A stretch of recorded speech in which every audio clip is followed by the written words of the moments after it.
des choses anormales deviennent normales parce que ces personnes-là qui la commettent, ces choses-là, ou alors qui commettent ces choses-là, ne connaissent pas le principe de base de la création. Rien du tout.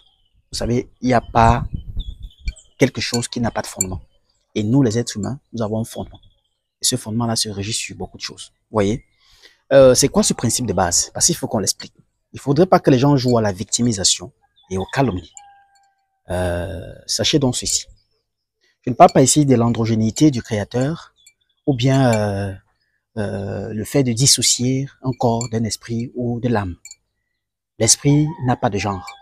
Le corps, l'âme n'a pas de genre. Mais par contre, nous savons que la constitution terminale d'une personne, d'un être humain, se fait de 3 dimensions. Le corps, l'esprit, la chair, l'esprit et l'âme. L'âme et l'esprit étant donc des choses vivant dans la chair, pour ainsi prendre ceci comme une enveloppe, comme un support pour résister sur la dimension terrestre. Alors, il y a 2 mondes. Il y a le monde physique et le monde spirituel. Dans le monde spirituel, autrement dit métaphysique, on retrouve donc des âmes et des esprits. Là-bas, on ne parlera pas de genre, on ne parlera pas de femme ou d'homme. Tout esprit sera identique à l'autre. Oui, parce que la différenciation se retrouvera seulement au niveau des vibrations. Car c'est à travers les vibrations qu'on saura qui est qui, quel est quel. Mais le créateur étant un Dieu organisé dans sa technostructure de la création, a permis donc que ces esprits-là puissent vivre sur Terre. Mais vu qu'il voulait séparer les choses, il fallait qu'étant sur Terre, qu'ils aient un corps qui va les transporter. Un peu comme, je vais dire quoi, un élément de transport qui les permettra d'être sur Terre, d'aller d'un point A à un point B, et ainsi favoriser la venue des autres. Du coup, donc, il a créé la chair. La chair donc étant dans cette chose à laquelle l'esprit et l'âme va s'animer. Le créateur donc s'est projeté en la chair. C'est une projection. Vous voyez, le créateur n'a pas fabriqué une chair, mais il s'est projeté lui-même dans la chair pour chaque jour manifester autour de lui et à travers tout ce qui se trouve dans la créature.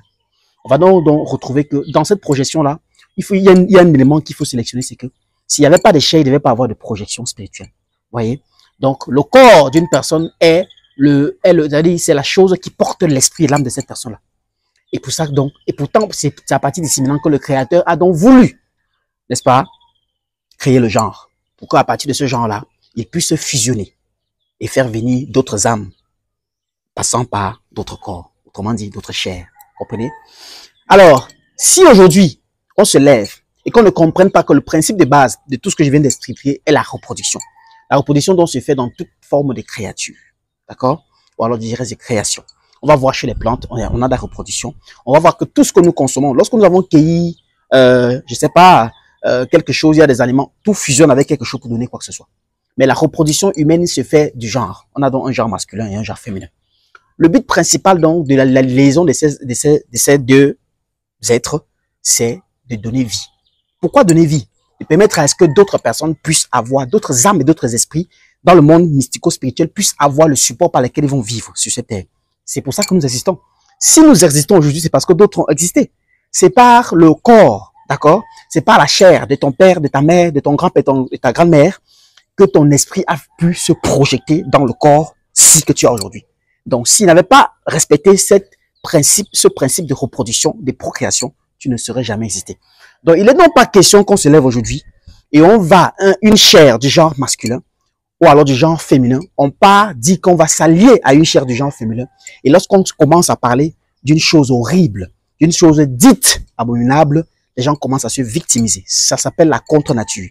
Parce que vous brisez le processus de procréation. Vous brisez le cycle de réincarnation. 2 êtres qui disent s'aimer, ça doit être l'amour du prochain. Mais il y a 2 types d'amour. Il y a donc l'amour du prochain que nous avons et l'amour envers sa partenaire de liaison sexuelle. Vous comprenez? Pourquoi? Parce que c'est cet amour-là qui permet qu'on puisse donner naissance à d'autres types de corps dans lesquels d'autres âmes se sont projetées pour ainsi accomplir leur mission sur Terre. Et il ne faudrait pas qu'on soit hypocrite et égocentrique ou alors narcissique.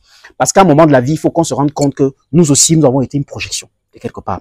Et vu qu'on ne peut jamais donner sans recevoir, que quand on trouve, il faut le laisser également avant de partir, nous devons donc s'allier et s'accoupler avec des genres.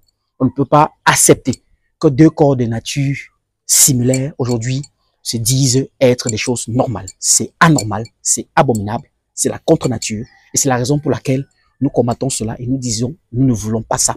Parce que si nous permettons ça, nous prenons ça comme une chose normale, nous serons en train de bloquer des vies. Nous bloquons des réincarnations. Nous bloquons la venue des autres âmes. Nous bloquons ainsi l'héritage. C'est pour lesquels nos aïeux, nos grands-parents, nos parents et même le Créateur a décidé de nous permettre d'être sur cette terre.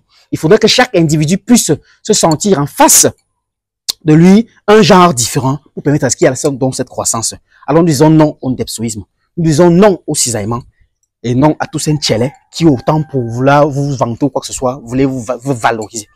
Vous allez faire ça dans des, je ne sais pas où, est-ce que vous vous trouvez, et quand on commence à parler, vous jouez à la victimisation. Mais nous sommes désolés de vous dire ça, en tant qu'un gardien de la tradition, en tant qu'un être émanant de la culture et du fondement mystico-spirituel, voyageur astral et de tout ce qui peut se voir et se connaître dans le cadre métaphysique, nous savons que ça, c'est une abomination. Nous savons que ça, c'est une contre-nature. Et nous disons non à ça. Et nous protégeons également nos enfants, nos générations futures, de ne pas s'allier à ça, de ne pas vouloir ça, de ne pas décider que ceci est bien pour eux. Surveillons leur téléphone portable, surveillons leur fréquentation, surveillons leurs actions, leurs gestes, leurs paroles, et ne permettons jamais en aucun cas de leur laisser autant de liberté qui serait un libertinage et les conduit donc à des pertes pareilles. Luminendia, allume ton cerveau. À très bientôt. Merci beaucoup.